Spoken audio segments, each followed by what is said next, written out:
Praise the lord. प्रभु यीशु मसीह के पावन और अद्भुत नाम में आपको मेरा जय मसीह की। हम आपके लिए लगातार प्रार्थना करते हैं और मैं जानता हूं कि आप भी हमारे लिए लगातार प्रार्थना करते हैं। धन्यवाद आपकी प्रार्थनाओं के लिए, आपके प्रेम और आपके प्रोत्साहन के लिए कि हम सेवकाई में इसी तरह आगे बढ़ते रहें। आज परमेश्वर के वचन से इब्रानियों की पत्री से आज 4 इम्पॉसिबल और 4 असंभव बातें हैं जो वचन हमें सिखाता है, उसके बारे में आज बांटना चाहता हूँ। 4 इम्पॉसिबल थिंग्स जो इब्रानियों की पत्री जब आप पढ़ते हैं तो उसका विषय है यीशु मसीह सर्वोपरि है, वो सर्वश्रेष्ठ है। लेकिन इस किताब में हमने पिछले सप्ताहों में सीखा था कि इस किताब में 7 उत्तम चीज़ों के बारे में है। Better hope, better covenant, better sacrifice और ऐसे 7 चीज़ें हमने सीखी थी।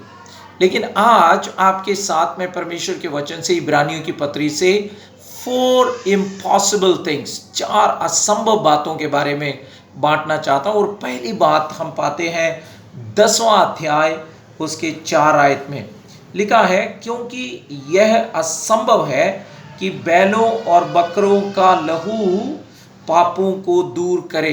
This is impossible. ये असंभव है कि बैलों और बकरों का लहू हमारे पापों को दूर करे। यानी एक व्यक्ति अपने पापों से अगर उसे शुद्ध होना है, अगर अपने पापों से उसे पवित्र होना है, तो केवल प्रभु यीशु मसीह का जो बहुमूल्य लहू है वही हमें शुद्ध करता है। इसलिए उसके 9 अध्याय उसकी 22 आयत में लिखा है, व्यवस्था के अनुसार प्राय सब वस्तुएं लहू के द्वारा शुद्ध की जाती हैं और लहू बहाए बिना क्षमा नहीं है। इसका मतलब जब तक लहू नहीं बहाया जाता, जब तक बिना लहू बहाए बाइबल बताती है कि छुटकारा नहीं है। हमारे पापों के उद्धार के लिए, हमारे पापों के छुटकारे के लिए लहू का बहाया जाना बहुत ज़रूरी है, बाइबल बताती है। और बाइबल हमें ये सिखाती है कि बिना लहू बहाए छुटकारा नहीं है। तो पहली बात तो बाइबल बताती है पहले यूहन्ना में उसके 1 अध्याय के 9 आयत में कि परमेश्वर धर्मी और विश्वास योग्य है। अगर हम अपने पापों को मान लेते हैं तो उसके पुत्र यीशु मसीह का लहू हमें सारे पापों से शुद्ध करता है। परमेश्वर के पुत्र प्रभु यीशु मसीह का लहू हमें सारे पापों से शुद्ध करता है। यानी बैलों और बकरों के लहू से हमारा छुटकारा नहीं हो सकता। ये पहली असंभव बात है। दूसरी बात जो परमेश्वर के वचन में हम देखते हैं वो है 6वां अध्याय उसकी 4 आयत।